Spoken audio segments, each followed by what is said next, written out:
ভিডিওটির শুরুতেই তোমাদের কিছু কথা অত্যন্ত মনোযোগ সহকারে শুনতে হবে এবং বুঝতে হবে।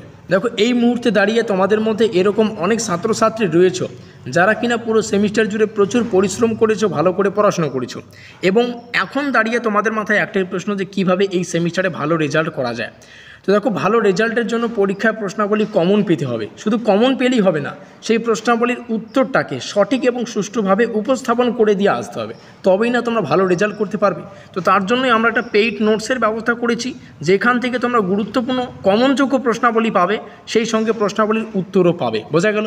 প্রত্যেকটা প্রশ্নের কমনযোগ্য প্রশ্ন পাচ্ছ, সঙ্গে উত্তর পাচ্ছ। এবং তোমরা সবাই জানো, মেজর কোর্সের পলিটিক্যাল সায়েন্সের যে প্রশ্নগুলি হবে বা পরীক্ষার যে প্রশ্নপত্রটি হবে, সেখানে থাকা প্রত্যেকটা প্রশ্নই কিন্তু ইংলিশে হবে। আর তোমরা দেখতেই পাচ্ছ আমাদের পেইড নোটসের পিডিএফ নম্বর 4 এখন তোমাদের সামনে, এবং 4 নম্বর পিডিএফের প্রথম প্রশ্নটা রয়েছে ভারতীয় পার্লামেন্টের আইন পাশের পদ্ধতি ব্যাখ্যা করো। আর এখানে এই প্রশ্নটির ইংলিশ ভার্সন কিন্তু লেখা রয়েছে।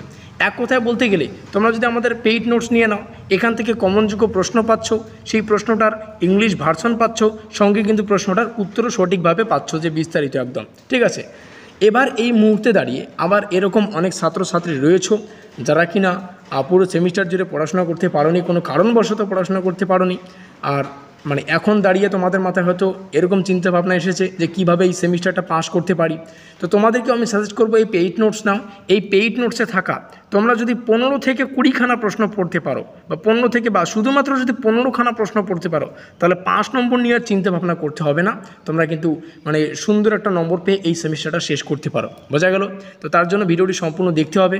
দেখো, আমাদের পেইড নোটস থেকে 4 নম্বর পিডিএফটা এখন তোমাদের সামনে রেখেছি। 4 নম্বর পিডিএফের প্রথম প্রশ্ন তোমরা দেখলে, প্রথম প্রশ্নটার ইংলিশ ভার্সন তোমরা দেখলে।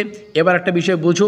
দেখো, আমরা কিন্তু টোটালি ম্যাক্সিমাম 20টার বেশি প্রশ্নকে রেখেছি, 20টার বেশি প্রশ্ন এবং উত্তরকে রেখেছি। তার মধ্যে 15টা যদি পড়তে পারো, যে সমস্ত ছাত্রছাত্রীরা সারা বছর পড়োনি এবং এখন পরিশ্রম করতে চাচ্ছ, সেমিস্টারটা ভালো করে পাস করতে চাচ্ছ, তো তোমাদের এই 15খানা প্রশ্ন পড়তে হবে। আমাদের পিডিএফ থেকে যে কোনো 15টা প্রশ্ন পড়তে হবে। বোঝা গেল?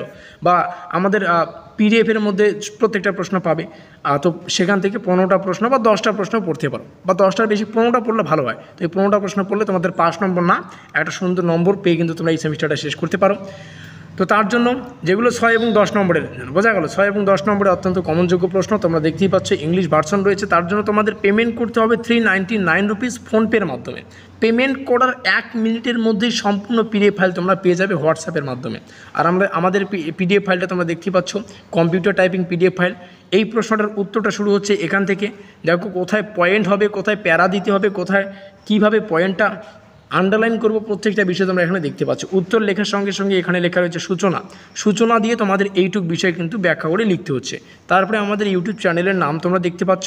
তার এখানে তোমাদের একটু প্যারা দিতে হবে। এখানে গ্যাপ লেখা রয়েছে, দেখো এখানে একটা পার্থক্য বা গ্যাপ, এখানে একটা গ্যাপ। তার কি তোমাদের এই যে বিষয়টা একটু প্যারা করে লিখতে হবে। বোঝা গেল? তাহলে সূচনাটা একটা প্যারা দিয়ে লিখলে, তারপরে আর একটু প্যারা দিয়ে এই বিষয়টা লিখবে। তোমরা বুঝতেই পারবে, ভিডিওটি দেখো। আইন পাশের পদ্ধতি, আইন পাশের পদ্ধতি সম্পর্কে যেহেতু জানতে চাইছে, তো ভারতীয় সংসদে 2 ধরনের বিল পাস হয়। একটা হচ্ছে সরকারি বিল এবং আরেকটা হচ্ছে বেসরকারি বিল। আবার সরকারি বিল আবার 2 ভাগে ভাগ করা হয়। কি সাধারণ বিল আর অর্থ বিল। তাহলে আমরা প্রথমে সরকারি বিল সম্পর্কে আলোচনা করব। তাহলে এখানে কিন্তু লেখাই রয়েছে, দেখো ভালো করে বোঝো, এখানে তোমরা দেখলেই বুঝতে পারবে। এখানে লেখা রয়েছে, ভারতীয় সংবিধান অনুসারে তা কেন্দ্রীয় আইনসভায় যে কোনোভাবে সাধারণ বিলকে আইনে পরিণত করতে গেলে 7টি পর্যায় অতিক্রম করতে হবে। এবার দেখো 7টি পর্যায়ে দেখো পয়েন্ট করে লেখা রয়েছে। অর্থাৎ আমি বোঝাতে চাচ্ছি যে কোন প্রশ্নটার উত্তর তোমাদের বুঝতে কোনো অসুবিধা হবে না। এখানে পয়েন্ট বাই পয়েন্ট প্রশ্নগুলির উত্তর আমরা এক্সপ্লেইন করেছি, সঙ্গে কিন্তু প্যারা করে লিখেছি, যাতে করে তোমাদের বুঝতে সুবিধা হয় যে এখানে গ্যাপ তার প্যারা দিয়ে লিখতে হবে। এটা শুধুমাত্র 2024 শিক্ষাবর্ষের ছাত্রছাত্রীদের জন্য। 7টা যে পর্যায় ছিল, সেই 7টা পর্যায়ে কিন্তু পরপর চলতে থাকতেছে। তো যাই হোক, আমাদের নোট নিতে ইচ্ছুক ছাত্রছাত্রীরা অবশ্যই আমাদের সাথে যোগাযোগ করতে পারো। সামনে তোমাদের পরীক্ষা। আর যেহেতু মেজর কোর্সের পলিটিক্যাল সায়েন্স থেকে বেশি প্রশ্ন পড়তে হচ্ছে না, 24খানা প্রশ্ন রয়েছে টোটাল, বা 20টা আমি বললাম, 20টার বেশি রয়েছে। ঠিক আছে, তো 20টার বেশি প্রশ্ন রয়েছে, তোমরা নিতে পারো যখন তখন। এই হচ্ছে আমাদের যোগাযোগ নম্বর। এই নম্বরে যোগাযোগ করে তোমরা কিন্তু আমাদের পেইড নোটস নিতে পারো। এই হচ্ছে আমাদের যোগাযোগ নম্বর। এবার এই ভিডিওটি বলে রাখা ভালো। তো যাই হোক, যোগাযোগ করলেই তোমরা নোটস পেয়ে যাবে, এটাই বলার ছিল। আর ভিডিওটিকে অবশ্যই শেয়ার করে দিও, যাতে করে ভিডিওটিতে থাকা প্রত্যেকটা তথ্য প্রত্যেকটা ছাত্রছাত্রী জানতে পারে। আমাদের আজকের এই স্পেশাল ভিডিওটি এই পর্যন্তই।